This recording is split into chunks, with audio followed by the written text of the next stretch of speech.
Welcome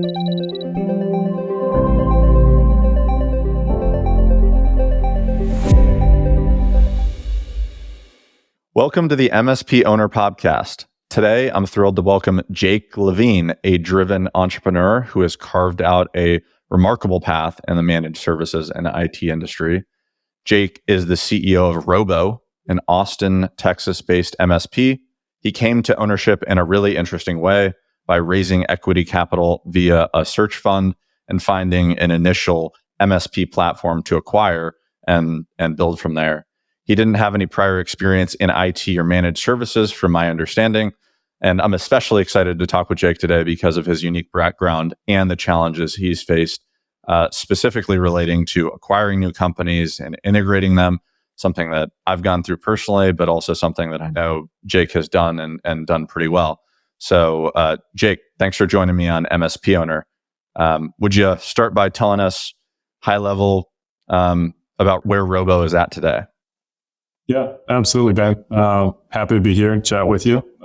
Fun to connect, even digitally here. So, Robo today, we're talking in December of 24. Robo is about a $20 million revenue MSP with two offices, one in Austin, Texas, and one in just outside of Portland, Oregon, and Vancouver, Washington. Not to be confused with Vancouver, Canada. We've got about 59 team members today. I think we've got an offer out for a 60th soon. So we are, we're growing. We're growing pretty quickly. I'm sure we'll get into all the background, but we're excited for what's to come, even though this industry is never easy, in my opinion. That's awesome. Awesome context. And so your base business is in Austin, Texas, right? The one that you acquired, and then you've done one acquisition so far?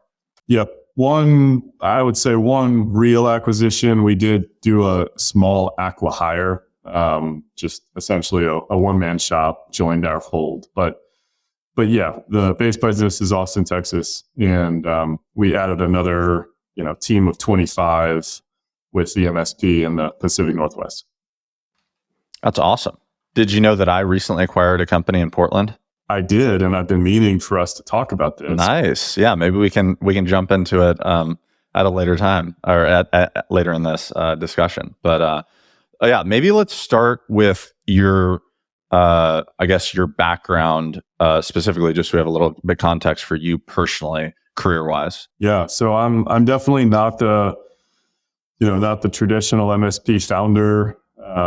Didn't come up within the industry, don't have a particular technical background, as you mentioned.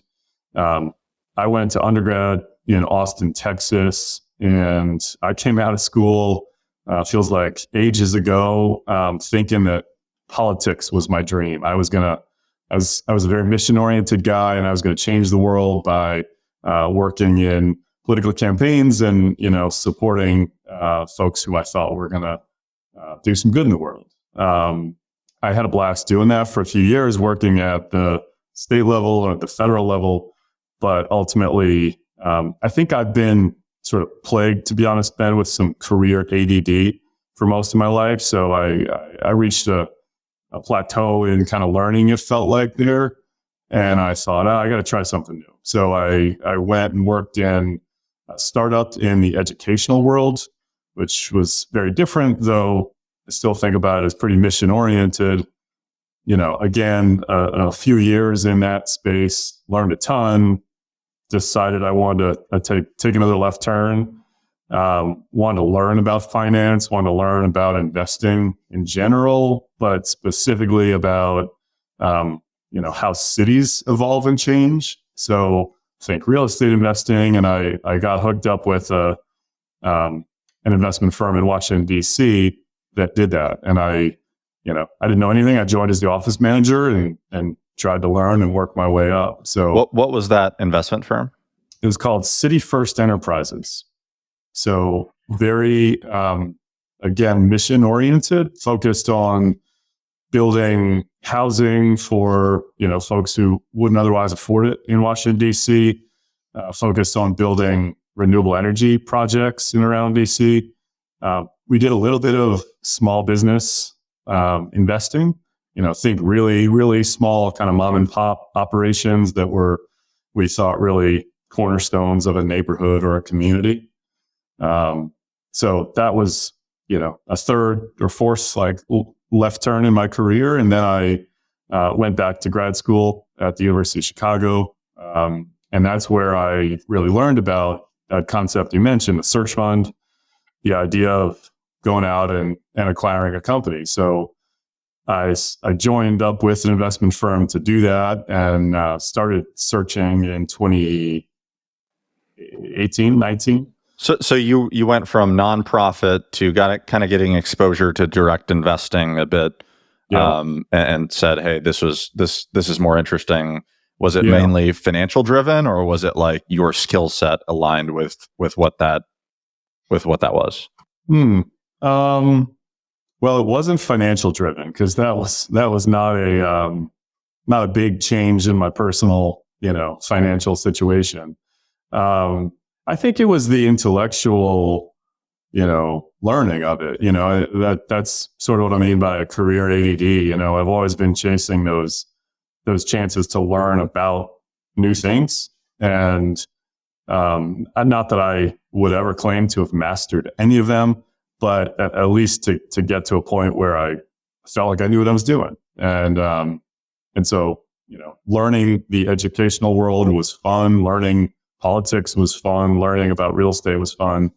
I think what did change for me when I was at City First was that was maybe the first time I started to feel this difference between kind of investing and being on the finance side of the world and really operating something. We were investing and then we were sitting on the sidelines, right? We were hoping a building got built the way it was supposed to, or a business survived in the way that it was supposed to, right? But I started to feel more and more like, hey, I want to be a part of that. I want to be in there with the team, trying to grow the culture, trying to, improve the sales operation, whatever it is. And that kind of led me down the search fund path.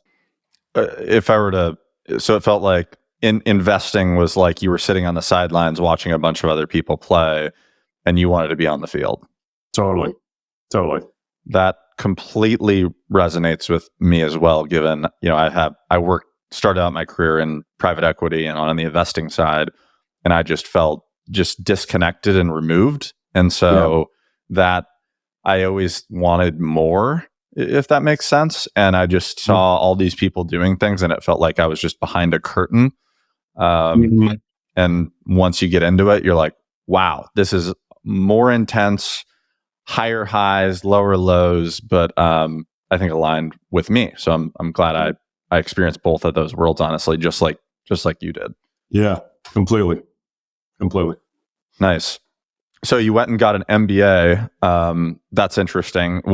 Just given your background in working in nonprofits and a little bit, it sounded like you needed to do that for a to do a true career transition. Yeah, I think so. I mean, I'd always prided myself then on being a gritty guy, being self-taught, I'm going to find a way in the back door if I can't get in the front door kind of thing. But unquestionably, the MBA helped add some credential there. And I was feeling like I needed that. In some ways, I feel like I snuck in the back door at U Chicago. I was shocked they let me in, but yeah, it helped me make that move and, get folks to, I guess, give me another look when they might have otherwise glossed over the resume and what was this nonprofit thing? What was this politics thing? Right. 100%. Especially in a situation like that, then you can now jump into whatever career you want to go into, right? It really is an unlock in that way, especially for people with non-traditional or non-career path, paths. Yeah. That's really cool. And then when did you discover, for those who don't know about this, entrepreneurship through acquisition, sometimes coined as ETA, is a popular model now that's being taught in MBA schools and has been around for a long time. And curious, how did you get exposure to that initially? Did you find out before you went to get an MBA, or did you find out during your program at Booth? Yeah. We could certainly do a whole conversation on ETA these days, but we probably could, but yeah, let's just keep it light for the MSP owners who might be listening. But so I learned about it. As you know, Ben, there is the famous Stanford Search Fund primer out there that they put out. It's a research document that talks about this model. And a friend of mine, when I was still working in real estate, shared the concept with me. And he pointed me to that document. And I think my reaction, so this was before business school, I had started to contemplate, I want to go to business school. I didn't, know that these two things would connect at all, but kind of the idea was germinating already. And so when my friend mentioned this idea, my first reaction was like, that's absolutely crazy. There's no world in which, one, investors would support me to do this, and two, there's no world in which business owners would take me seriously. So, or any searcher for that matter. But I thought it sounded cool, right? It sounded like that way for me to get in the game, so to speak, and be accountable for it. Be accountable for, are the ideas rattling around my head about what a good business looks like, what a good culture looks like, are those worth anything? So I ended up applying to U Chicago and getting into it, honestly, without even knowing that it had a pretty rich ecosystem around ETA, as you mentioned. Yeah, which is kind of hilarious, as Ben knows, because U Chicago has a really, really rich ecosystem around it. So, shame on me for not doing my research, but I lucked into that. And then I dove in deep. I got involved in all the clubs and classes and all the other folks who had gone through this similar pathway. Just to clarify, I think this is kind of crazy and will blow people's mind, right? You've been in this business, 3 years, just coming up on 3 years. Yeah. And you acquired, your business is now doing $20 million of revenue, and you have 60 employees, and you're running the company as one of the primary owners. Yeah. That's just incredible, right? Just the sheer fact that you're able to do that with your background coming out of an MBA school, right? Yeah. Great. I think it's, you talk to people in the industry, right? They're slogging away trying to grow their MRR, by $300,000 or $400,000 a year, to grow their business, right? To make it to the next rung. And you kind of jumped well ahead of everyone, right? Just because of your unique path. I mean, it's a really cool one, and you're obviously really, really lucky, and so am I, because I kind of did a similar sort of path. But just to give people a flavor of the hill that you started out already at the close to the top, right? Yeah. And on the top, you face different challenges, right? It's a totally different mindset. It's a way of running your business. Maybe I'm curious your thoughts on that, especially as you've grown. Yeah. I mean, I was going to say, Ben, I absolutely, it's a unique situation to start in. And I'm incredibly, especially as I've, every year I go to IT Nation and a bunch of the other conferences, and have built, I think, a bunch of good friendships with other MSP owners who also were founders, unlike myself. And I have incredible and immense respect for the difficulty of going from nothing to 3 million revenue, right? That is its own monster of a beast, right? And the Excel sheet has different numbers on it now for us, but I think the difficulty of both are, one is no different than the other, or no more glamorous, right? So, the founders that have been involved in Robo, who are founded Robo, and the founder of our Vancouver business are still involved today, and constantly remind me of the challenges they had to go through to get us here, right? So I very much stand on their shoulders. I do think it is just now, it's a different type of mountain, right? Like, instead of how do we be scrappy and how do we just win that initial trust to that initial set of customers and get them to believe that we're a real thing, right? Like, now it's, hey, how do we build replicable SOPs and structure and systems that, that can allow us to take on another 40 clients, another 80 clients. And again, I don't think either one is better or more glamorous. They're just different challenges. And that's what we talk a lot about internally. Like, everything the business did before was really hard and really amazing. And now we have to do a bunch of things differently to create our own really hard and really amazing outcome, for the future. Yeah. What got you there isn't going to get you to where you want to go. Absolutely. Hi, I'm Ben Tigelaar, the host of MSP Owner Podcast and the CEO of DataTel, an IT managed service provider with 35 employees. The mission of this podcast is simple: to have authentic conversations with IT owners about their journey, how it started, the challenges they faced, and where they're going next. Every episode, I personally walk away with a new actionable item to strengthen my own business. But a quick word about my company, DataTel. We are actively acquiring MSPs who align with our service and culture. So if your company is generating between $1 and $10 million of revenue, I want to talk to you. But wait, you're probably thinking, why me and why DataTel? First is, I get you. I understand the challenges MSP owners face, being one myself. Feeling overworked, overwhelmed, constantly being on call, struggling to bring in new business. I have the solutions and people in place to address these pain points. Second is culture.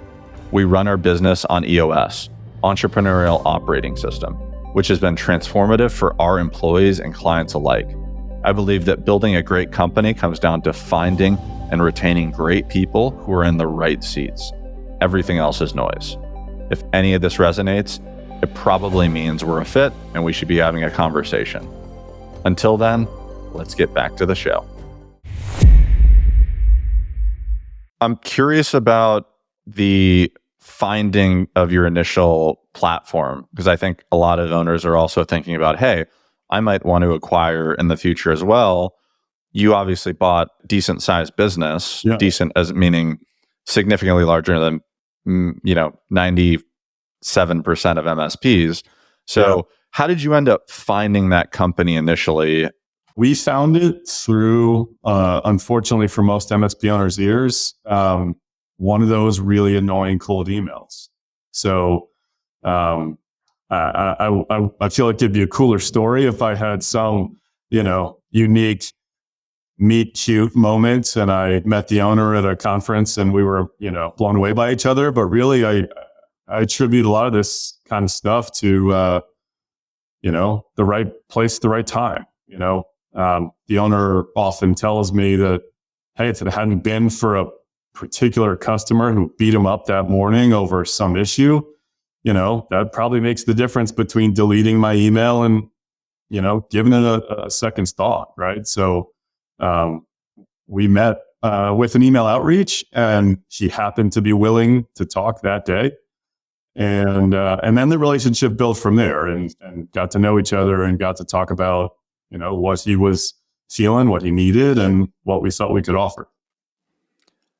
It's cool because you've really pointed out like that's just a sales process, right? Mm-hmm. What you just identified was he was experiencing pain in that situation, and you had the action and foresight to be in front of him, right? Like you gave yourself that opportunity, otherwise you wouldn't have gotten it. So it's like this intersection of pain plus providing a path to a better future, which is literally the definition of sales. Yeah, absolutely. It's really cool. Absolutely. Okay, so you developed a relationship over time, and you ultimately ended up closing the deal. Was there any challenges in diligence or concerns that you had about the company before you acquired? Yes, absolutely. I mean, That was a trick question. I know there's always yeah, some. as you know, Ben, there's always challenges. I mean, I think for us, the two biggest challenges were very common ones. Again, you've probably seen and other owners out there probably feel, one was um, taking time away from running the business to, go through the process of selling it. And, I'm sure there's a million people who've conveyed this message to MSP owners, right? But like when you're ready to sell, it is a process. There's a lot of information, there's a lot of requests, there's a lot of work to be done, and you definitely need to understand that and set aside the time for it. And in a lot of ways, the founder of Robo wasn't ready for that. He was not ready to set aside that time, so it made for a really slow process. I mean, it took us about a year, from maybe even a little bit more than a year, from when I first had him respond to that initial email we talked about to actually closing the deal. The second part that also added some delay was cleanliness of the financials, the accounting in the business. Kind of similar vein, right? I know, especially when you're growing, right? The first, second, third concerns are usually like, how do I make customers happy? And then maybe after that is like, how do I make my team happy, and how do I make sure I'm making money? And a clean accounting process is usually all the way at the bottom. But in our case, that was really difficult because, any outside buyer, as you know, wants to know what they're getting themselves into. So we had to do a lot of cleanup on that before we could get to a place where we're ready to close on the deal. Cool. And after, one of the things that I've experienced is there's always things that you're not able to diligence or that you find out after close. Mm. What were those in your situation, and when did they happen post close? Yeah, I think in our situation, Ben, thankfully, there were not a lot of, we often talk about the skeletons in the closet, right? There were not a lot of skeletons in the closet, but I think the things that we believed to be true were even more true, right? So some of the things that we knew were risks, were even bigger risks. There were... Interesting. Can you share any examples of what you mean by that? Yeah. So, I would say, as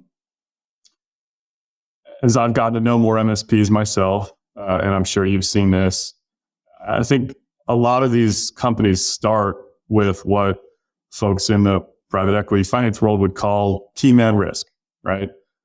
These businesses are very founder centric. They own the relationships. They create the culture. They create the structure or lack thereof that exists in the business. And some founders, I think, are able to reach that point where they start to be intentional about kind of de-risking themselves and not being the only one that answers the phone on the weekend when the VIP customer calls, and not being the only one that quotes projects, and their team starts to do those things, right? In our case, it was still very much the founder, and we knew it. But the more that we got into business, we really saw how deep that was, and it, we realized there was a whole lot more work to do to set other people up, to train them, to grow them, to be able to take those things off of our founders' plate. So, again, as an outsider, right, you look at that key man risk, and sometimes we also call it the the lottery risk, right? If somebody goes and wins the lottery tomorrow and they don't want to work anymore, right? Like, what happens to the business? And there was a lot of lottery risk there. And so did that end up getting reflected in customers churning or having to reorg, or like what was the reality of that? Because I think every acquisition deals with it, right? Yeah. The owner will ultimately, one, leave, or two, do something else, right? Otherwise they wouldn't transact most of the time. Yeah. So I think it manifested in some challenging customer transitions. And we did have some customers churn because of that. I mean, thankfully, knock on wood, still now, thankfully not a large percentage, but there were some customers who felt like, hey, I'm used to getting the founder on the phone all the time, and now you're telling me I shouldn't talk to him all the time. I'm going to go look elsewhere, right? How do you solve that? Because I'm honestly, we do the same thing, right? Yeah. Like we had a founder, the company that we acquired, he was the face for a couple of clients, and he'd been their main contact for many, many years. And the clients were even, they text him issues. Yeah. And so didn't solve that prior to close because we didn't know that existed. And now we have to have conversations about, hey, this is how the relationship will need to work going forward if we're going to deliver the service that we want to provide you, which is the best, right? Yeah. And so how did you have those conversations? Because I want to learn. Yeah. I mean, and I'll share what we are trying, but I won't claim that we've solved it. I mean, I think part of what you're talking to, Ben, is I think such a challenge for all of us. The nature of our work and our service is it's expectation setting, right? It's how do we get the customer to understand, this sort of nebulous idea of like what service is, let alone what good or acceptable or great service is. And one of the things that I've seen that certainly we had here was, our founder, in their desire to grow the business and make people happy, like set no expectations other than I'll do everything for you, right? And so resetting those expectations, one, just takes time. Like I don't think anybody could mitigate that prior to closing. I think you have to go into it and you just have to be ready to kind of have that fight. What we've been trying to invest a lot in is our account management, account management, customer success. People call it different things. VCIO, gets kind of thrown into that, right? I mean, we try to say, okay, where is it that you spend your time? What types of issues are customers reaching out to you for? When are they reaching out to you? And we tried to just kind of like tick down that list with different resources. So if it's, hey, the founder, we really relied on him to give us kind of like general advice about where IT fits into our larger business. Like, okay, well, I think about that as sort of that VCIO technology road mapping, right? So we invested in an account management team, have tried to get them trained up to be able to play that role. And so they joined in all those meetings, and we created more structure and started doing QBRs to try to, bring those conversations kind of on our terms, not whenever the CFO of the customer happened to think about it and wanted to call the founder. Driving proactive nature plus setting things up on your terms so that you can have better outcomes for everyone. Yes, absolutely. I think one of the toughest ones that you alluded to, Ben, is that weekend text message, right? I mean, there is some degree of just comfort, right? That I think, especially the C-suite at the customer is going to feel with, the guy they've been dealing with for 20 years. So, one, we did build out a 24/7 service offering, which I'll be honest has been really polarizing internally, and I even feel conflicted about sometimes. It's kind of, do I want to give our customers the dessert that they think they need, but often they don't really need, right? But we built that out as a way of trying to formalize, hey, instead of calling our founder who has kids, is out and about, has stuff going on, here's the phone number for our after hours line. You can call it or text it. Somebody will immediately respond, right? Now, again, that's not been easy. That's been a challenge for sure. So just a couple of those, like one by one, why does the customer reach out to you and how do we deal with it? It is interesting you say that you're still struggling at 60 employees with the 24/7 offering. My company is 34, 35 people. We've got a 24/7 IT offering as well.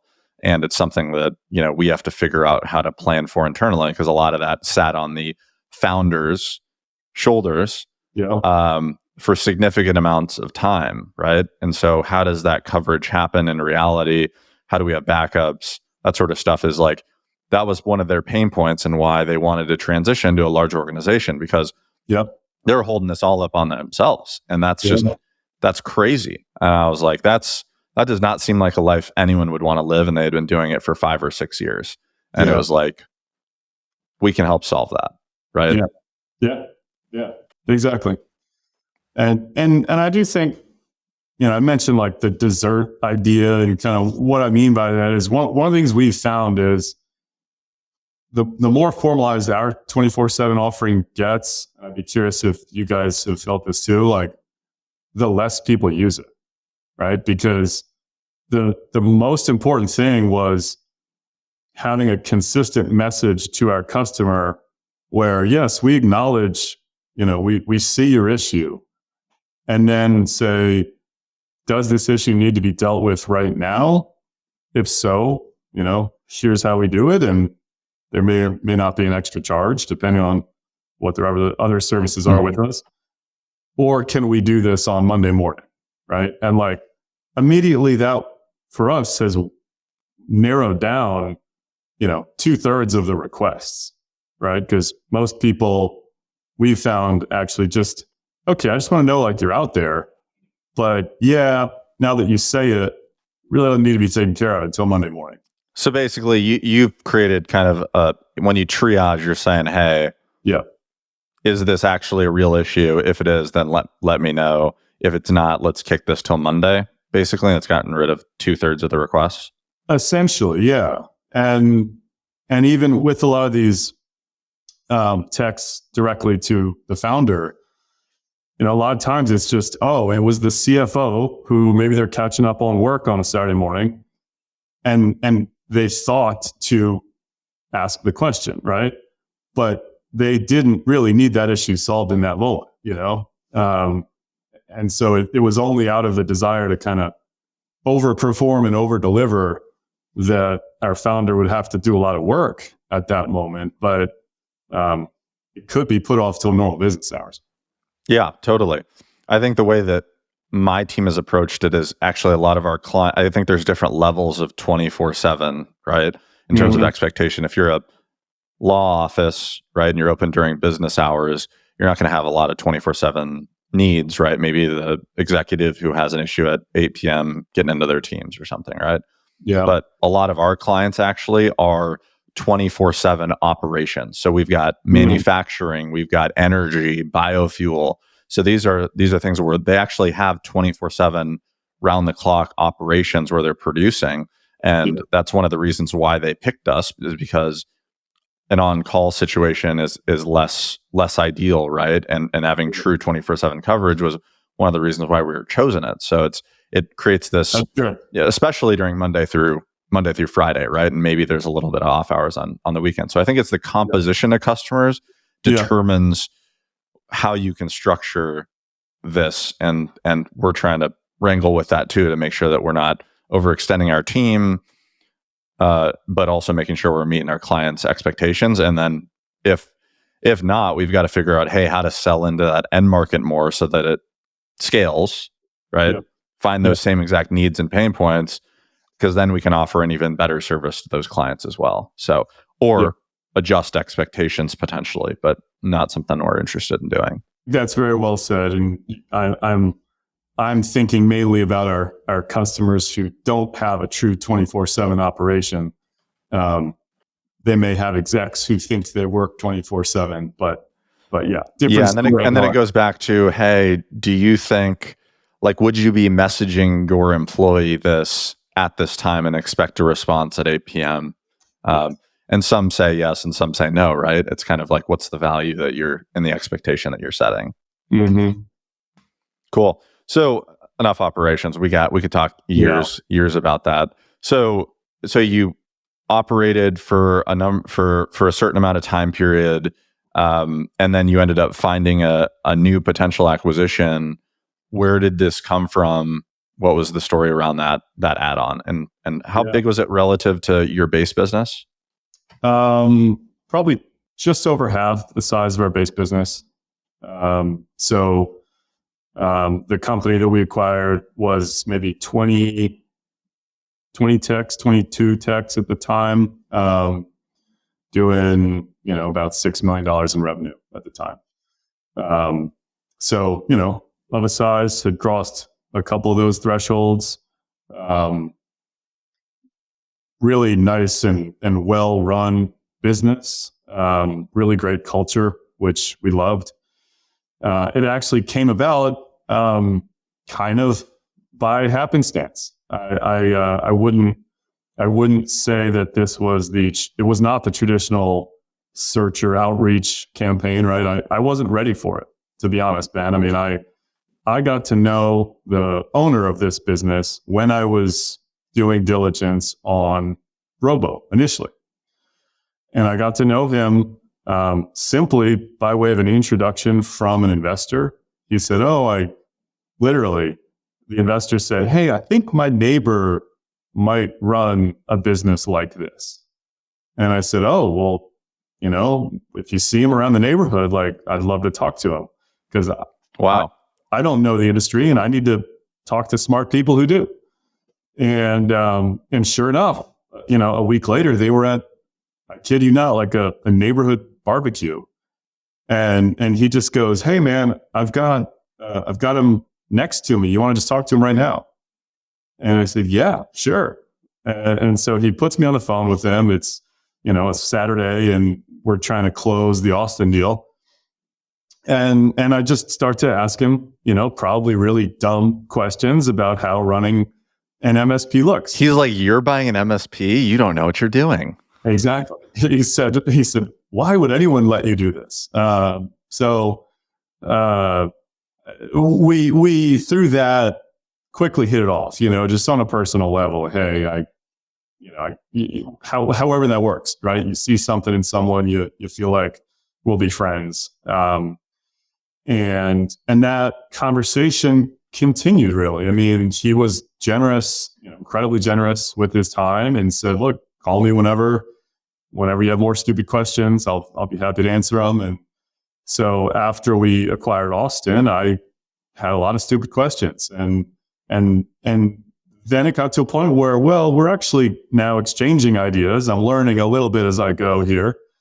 And one of the things that came up, I forget exactly why, but he started to tell me about a personality test that he loves. Yeah, I'm sure you've seen a bunch of them, Ben. Like, there's a lot of them out there, but he is a real follower of one. And I said, that's interesting. Maybe we could use something like that here in Austin. And he said, well, why don't I just come down and like show you how it works? And I said, okay, yeah, sure. Why not? This could be fun to expose, my team, at the time, just barely growing management team to another MSP, just swap some ideas. So he came down with his kind of second in command at the time. And we spent a few days together, not only talking about this personality assessment, but also just talking about how service works, how we do projects, sales, et cetera. And I think by the end of it, there was just this really nice organic, like, God, we really like each other. We really, we feel like it'd be cool to keep working together kind of thing. It was still only maybe 7-8 months into owning Robo. And that is quick. Yeah. And so as you can imagine, Ben, you don't really undertake an acquisition that early, right? Because you still don't know where the bathroom is to some extent. So how much time would you put at the ideal time to acquire after you've made your last acquisition, at least one of that size? Is there a time frame that you're like, probably need to follow this? I think it depends on where you're at operationally. Unfortunately, I think where we were at operationally, we were not ready to do that acquisition. Like by all traditional approaches, we should not have done that acquisition. And it took us probably a solid year to really get through integration.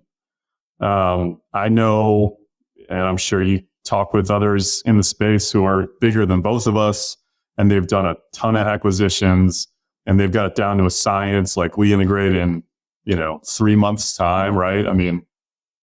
That we're not there yet. I think as you go, you get better and better and you can do things like that. But, for us, I think you need to expect a pretty long runway for your first one.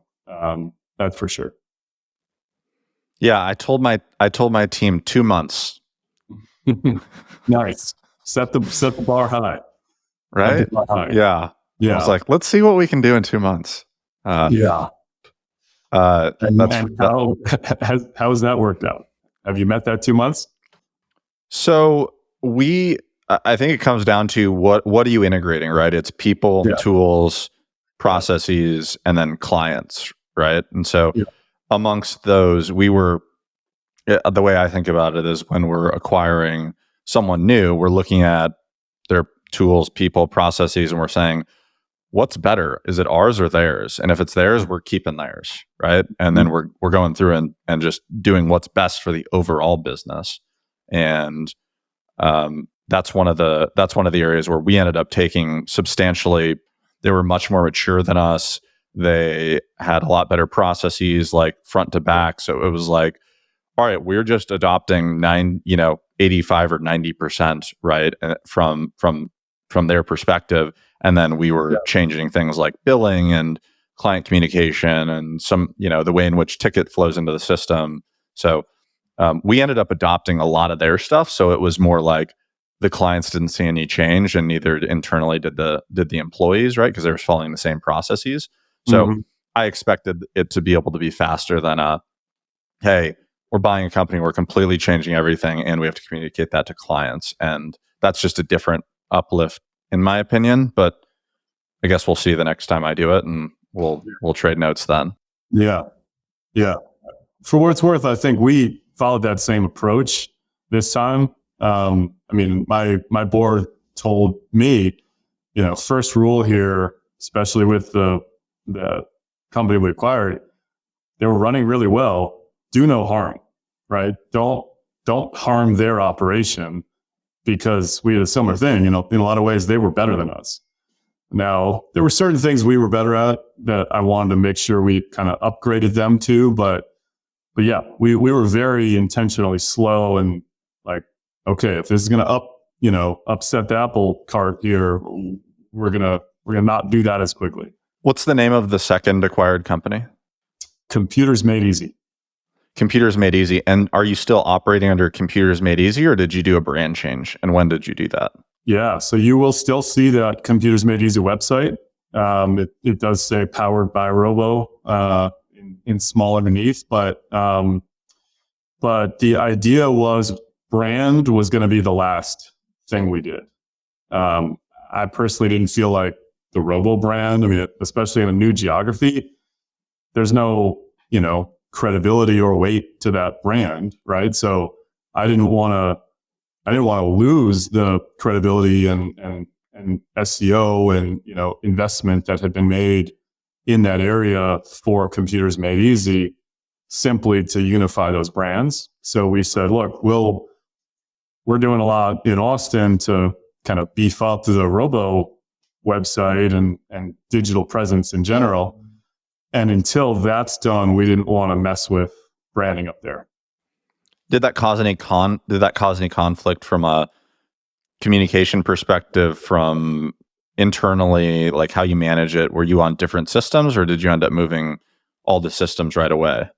Yeah, we moved all the systems pretty quickly. And what we did was we notified customers in Vancouver and said, hey, this has happened. It's a good thing, right? All the typical kind of acquisition language that one would say. And we added in, over time, you will start to see the Robo brand more, don't be alarmed kind of thing. We are operating together essentially. So we just told clients to kind of expect a little bit of two brands, and maybe, websites still exists, but maybe in the ticketing system, they'll catch a Robo logo here and there. Right. And, no one has had issues with that thus far. So knock on wood. Cool. Yeah. We did a hard switch of our brand upon acquisition. So it was immediate. It was within the first week or two, website, ticket flow, emails, within 7, 8, 9 days after close. And we did that because of I guess just first of all, the company didn't have any really local SEO presence or brand. All of their clients were national in scope, right? They came to them because they were technical experts, not because they were locationally driven. So they had no SEO. Their website was, it wasn't really a valuable asset because there was no traffic going to it. Yeah. And then, just for ease of purpose, it was like, okay, like let's just do this so that the communication is consistent, the team is staying the same. We're joining this team and we're all together. So we took kind of a different approach, but for the next one, I also think about it'll be dependent on the situation. So you could go separate brand for a while, especially if it's a company that has a really strong SEO presence, which, that would be a challenge in and of itself. And I'd be very curious. I would be reaching out to people who had done it before to see how have they done it to retain the value, but also create a consistent brand, because that's really what matters over the long run, right?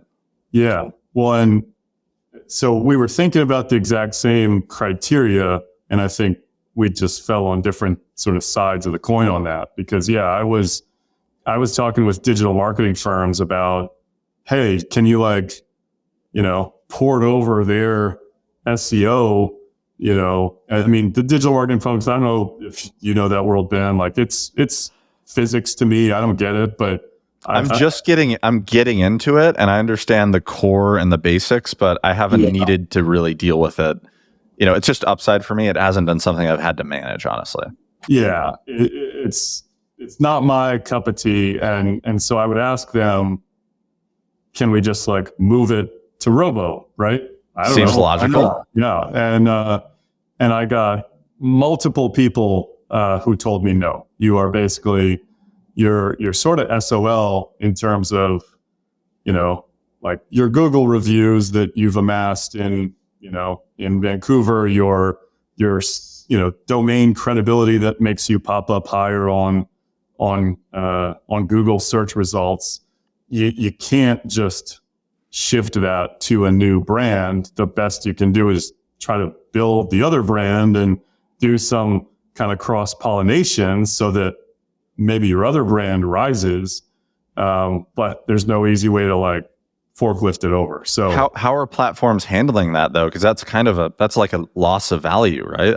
Yeah. I mean, I don't know the answer to that in short. I know, we probably talk with some of the same folks, like some of the other MSPs that are doing a lot of acquisitions. I know there's sort of two camps out there, right? People who fully rebrand, integrate everything, and folks who make the intentional decision not to. And I think the play for the folks who rebrand everything is they've now reached a size where, or maybe their customer base makeup, like you guys have, is just not as reliant on that. But I know the folks who don't rebrand have told me the same thing. The Google reviews page was valuable, and we didn't want to lose it, because if we had changed that name, we would have. Yeah, I mean, the cool thing is that you don't really have to worry about that for companies that are, under $1.5 million, under $1 million, because they don't have any real, Yeah. by definition, they have no SEO value, probably, right? Yeah. Because but we're talking about companies that are in the 2.5 to, $6 million range, probably have some sort of SEO presence and value in it that you'll have to figure out. So I hadn't really thought about that. So I'm glad you brought that up. Very annoying thing to have to learn about. So. Super annoying because you want to have it all be accretive and more valuable, but like at some point you have some things that are like, wow, this is not going to work very well, is it? This one aspect, but hopefully the rest washes out and you're better for it. Yeah. What else do you think we should chat about as it relates to your operations, what you've done, your story? Is there anything that you specifically are thinking, man, we need to talk about this because this is a big deal?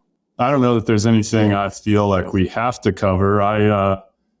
I'm curious if I could kind of ask a question to you, Ben. Sure. I think a lot about in our industry, how do we differentiate ourselves, right? I'm of the mindset that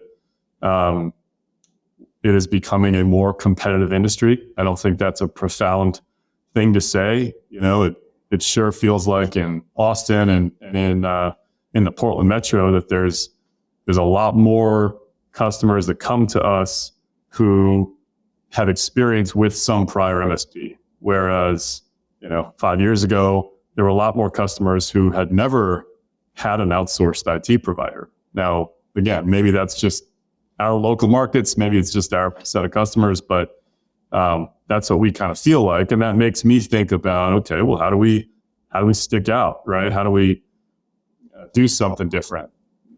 At our core, I think a lot of us do a lot of the same things, I mean. No, we're special. Of course. And it is 100% your service, which is totally different, right? The smile on your face is totally different.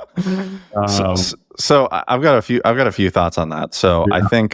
I think it reminds me of when I first moved to Austin, and this was 10 years ago, and people kept saying, "Oh my gosh, Austin is changing. There's too many people moving to town. The growth is too much," right? And this was 10 years ago. And every single year, the same story kept playing out. And, people would continue to say the same things. Oh, it's growing too fast. Austin has changed so much. And the reality is that I don't think it was just like a constant. I don't think it really did change that much, just people had this narrative around it. But obviously there's been a shift in like understanding of the managed services space from a client perspective. That's good and bad because you've now got clients who understand the MSP model. They understand the value of proactive services. They understand the recurring nature of the relationship and why it's better than a break fix. So you don't have to have those conversations. Now it's just as simple as, why are you better than the person that I'm considering, right? And so in some ways, those might be easier communications of value than working on a break fix client who's never had a relationship and is used to Joe, taking his computer out of the back of the trunk, right? To go and fix something. Yeah. So I think it ends up just being a wash. I just feel like there's just so much opportunity out there that it's kind of this competition thing. If there's competition, it just means that there's opportunity out there. And the question really goes back onto yourself. Do you think can you be better than 90% of the people out there? And if so, you'll do just fine. Yeah. Well, that's at least my personal opinion. Yeah. I like that take, spoken like an entrepreneur and a confident business owner. I like it. I don't disagree with you, but it does. I think for me, like what I challenge myself to think about is what is the next type of service, or what's the next way that we can show proactive value, and I'm curious what you guys think about in that realm. But something that I'll just say like rattles around my head, and I don't have a solution. Maybe it's a dumb idea. Maybe, your viewers and listeners will say, no, that's a terrible idea. Don't do that. But I keep thinking about, how do we get deeper into like the line of business application layer within our customer environments? Again, maybe shame on us, we don't do this a lot. I think we think about our service as largely perimeter based, right? I mean, it's network, it's security. Yes, we're going to get involved in your server and whether that's physical or cloud. But we're not going to be the administrator for your Salesforce instance, right? Maybe we'll reset a password. We'll make sure you can connect to it via the internet, but we're not going to do more than that. And I keep thinking, is there a world in which we actually can't do more than that? Is there a way that, as our customers feel, tech stack drift of their own, right? Like, I mean, I don't know how you guys, well, I'm sure you guys have your ticketing system, but in any given company these days, right, you might have all your communications tools. You then have random departments that use like Monday.com, and somebody else uses handwritten, sticky notes here to come up with what they're doing that day, right? Can we get in deeper, and can we basically help some of those pain points? That's what my long-winded, theory is. Like, is that going to be a new frontier for MSPs to be in the weeds business advisors in that way? So I think there's always going to be, this to me comes down to focus.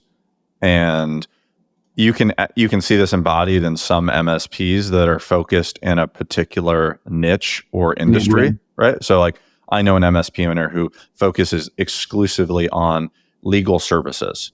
He provides managed services on the IT side exclusively to lawyers and law firms. And then in addition to that, he started to do accounting and HR, and he's added other functions, and he is only selling to lawyers. And then guess where he finds his clients, right? He goes to law firm conferences, right? He goes to association events. So like, he's got a niche, and he's saying, oh, I'm going to pick this industry and then go deeper and then understand those business line of units really well. And that is really good from a marketing perspective, and it's good from an operations perspective. I think that's valuable. I think I think those guys are going to grow faster than your generalists, right? Mm-hmm. I think that you can also think about focus from a location perspective too. What are the reasons why your clients pick you? Well, a lot of people choose their service provider because they're local, and then they can have the touch, right? They can have a local technician come to them. That is a differentiator, and that is what you're selling. You're selling that, hey, I'm one of the 10 viable local options, right? Mm-hmm. And so I think about it as like focus points, and where are we going to focus?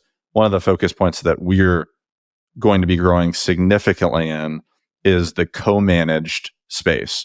So we are growing like gangbusters in that particular focus and niche, and because they have different needs than our fully managed clients, right? Mm-hmm. But those, we're seeing tremendous amount of activity and huge upside and massive opportunity to scale our business. And so I'm thinking about it as like, that's one of the other focuses, right? Co-managed is going to be a niche and a focus, because once I get one client, I can now hire people that fit within that niche or end market, right? Same with local, right? I get more local clients, so I can hire more local technicians. I focus on an end industry, I can have more specialized folks. So I think it comes down to focus, and honestly, that's something that we're figuring out right now, because we're smaller than you, right? Like we're roughly 8 to 8.5 million of revenue, 35 people. So it's, that is our next 2 years, is we have to figure out our own niche. So yeah. Well, if it helps, we haven't done either. So that doesn't. I mean, it means that there's just massive upside, right? Because if we can figure out one or two of these niches that we're really good at, that's an unlock. That's really all we need. That's what I tell my team is like, we don't have to be everything to everyone. We only have to figure out 2 of these 10 things that we're attempting to do. And if we do that, we'll easily double the business and provide opportunities for everyone internally. Mm-hmm. I agree. Nice. Well, what's on the agenda for long term for your business? Where you're at, where you're going? Like, what does the next 5 years look like for you? Is this a 10-year hold forever? Is this a, hey, at some point we're going to transition and find another capital partner to go to the next phase? Yeah, I think it will have to be, as you know, Ben, and probably folks who are listening know, the investors do want to see a return at some point in time. So we've been involved in this business for 3 years, and I expect, there's no like shot clock in the office or in my head, but I think probably in the next 3 to 5 years, our investors will want a return. So we'll probably look to, who can join us in this ride, or who can we join in this ride? I think that'll become a big question too, right? Is it just another investment partner and we keep doing it, and growing it as big as we can? I think there's a lot of runway to keep growing it for sure. I think we can at least 3 to 4x in size and still, feel good about growth out there. Or is this a situation where, some of these also ever growing kind of strategic players in our industry become the destination for us, right? And that obviously looks really different if we do that. But I don't think I would rule that out. I think whatever ultimately is going to be a good outcome for the team, for our customers, for the investors, like I'm willing to look at them. So we'll see. That's awesome. Sounds like you're open opportunities and you're going to chug along. It's awesome. Yeah, absolutely. Cool. Well, thanks for taking the time to deep dive with me. It was a really interesting conversation. I love your background. It makes me think about things that I went through as well, because we had kind of a similar path, and love digging in. Thanks for your time, Jake. Absolutely, Ben. Appreciate you having me. And we got to get together in Austin here soon. Definitely. I'll buy you a beer.